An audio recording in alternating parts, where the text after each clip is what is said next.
अब gaseous substance के लिए आपके बुक में, टेक्स्ट बुक में एक एक्टिविटी दी गई है जो है एक्टिविटी 1.11 फिगर नंबर 1.4 है। उसमें ये बोला है कि आप एक इंजेक्शन ले लो। हमें ये देखना है कि क्या कंप्रेस होता है, गैस होती है, सॉलिड होती है या लिक्विड होती है। तो हमने ऐसा इंजेक्शन जैसा ले लिया, इसे हम उसमें पिस्टन कहते हैं, जो हम बाहर निकालते हैं ना वो लिक्विड भरने के लिए या उसको। तो अब देखिए यहाँ पे हमने कॉमन सॉल्ट डाल दी, यहाँ पे हमने डाली वाटर, यहाँ पे हमने डाली एयर। तो इसको बहुत ट्राई किया, इस पे वेट डाला तो भी ये कंप्रेस नहीं हुआ। इसमें प्रेशर किया तो थोड़ा सा हुआ और फिर नहीं हुआ, और इसमें किया तो ये देखिए एयर कंप्रेस हो गई। क्यों? क्योंकि इसके पार्टिकल जो होते हैं ना वो बहुत ही अलग अलग होते हैं, तो इनमें स्पेस बहुत होती है, तो वो स्पेस कम हो गई। हमने पार्टिकल्स को इकट्ठा कर लिया। यहाँ पे स्पेस कम होती है और यहाँ पे तो बिल्कुल नहीं होती है, तो ये कंप्रेस नहीं हो पाए। तो इसका कंक्लूजन क्या निकला कि भाई solid does not get compress, liquid does not get compress और gas can be compressed easily. और इसी की वजह से हमारे घर जो सिलेंडर आते हैं जिन्हें हम कहते हैं एलपीजी मतलब लिक्विफाइड पेट्रोलियम गैस, और दूसरी होती है सीएनजी जिसे हम बोलते हैं कंप्रेस नेचुरल गैस। ये दोनों आपको लर्न करनी है।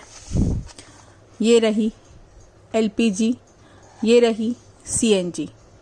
तो इसीलिए वो बहुत ही लंबा हमारी गाड़ी को चलाती है। मतलब जैसे एक सिलेंडर है तो कम से कम 1 से सवा महीना चलता है, और गाड़ी में अगर एक बार आपने भराया, ये सिलेंडर फुल करवाया, तो मान लो कि आई वुड से गाड़ी मिनिमम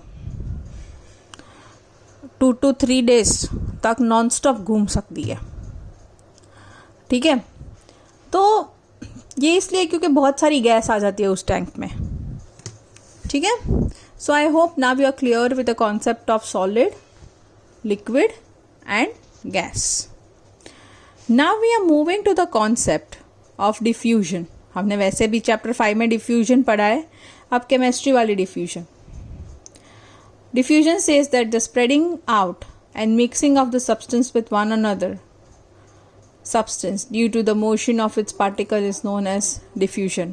उसका मतलब क्या है? डेफिनेशन तो पढ़ ली, मतलब भी तो पता होना चाहिए। उसका मतलब ये है कि आप इस डायग्राम में देख सकते हो, पेज नंबर 15 पे figure number 29 left hand side की फिगर है, ऑरेंज कलर की दिख रही है, आधी ऑरेंज है आधी ट्रांसपेरेंट है, राइट। एक ग्लास जार लिया, उसमें ना हमने रेड ब्राउन ब्रोमीन के वेपर डाल दिए। 24 घंटे के बाद जब हमने देखा तो वो पूरी ऑरेंज हो चुकी थी, वो गैस पूरी डिफ्यूज़ हो चुकी थी उस पूरे जार में। तो हमने क्या बोला? स्प्रेडिंग आउट, मतलब गैस का स्प्रेड होना और दूसरे सब्सटेंस के साथ मिक्स होना। और किसकी वजह से? Due to the motion of the particles move करते हैं, इसी की वजह से गैस ऊपर गई, दूसरे पार्टिकल्स के साथ मिक्स हुई, दूसरे गैस के साथ मिक्स हुई, उसे हम कहते हैं डिफ्यूजन। और पार्टिकल्स होते हैं जनरली तो गैस के होते हैं तो वो बहुत ही जल्दी मूव करते हैं, सॉलिड के होते हैं वो धीरे धीरे मूव करते हैं। और जैसे जैसे आप टेम्परेचर बढ़ाते जाओगे ये पार्टिकल का साइज़ इंक्रीज़ होता जाएगा और दूसरा उसका स्पीड भी इंक्रीज़ होता जाएगा।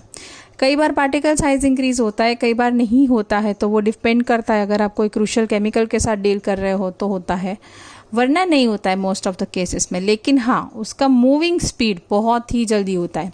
अब आपको मैं इसका बहुत अच्छा एग्जांपल देती हूँ।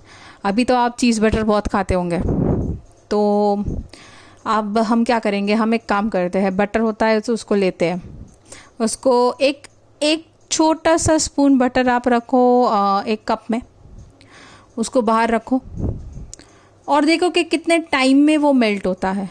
और दूसरा जो बटर है उतना ही लो और एक पैन में रखो और मम्मी को बोलो कि मम्मी गैस चालू करके बताओ हमें ये बटर सॉलिड से लिक्विड में कितने टाइम में जाता है। तो सॉलिड से लिक्विड में जाता है तो उसको 30 से 40 सेकंड भी नहीं लगेंगे। क्यों? क्योंकि नीचे गैस चालू है, आपने टेम्परेचर बढ़ा दिया है।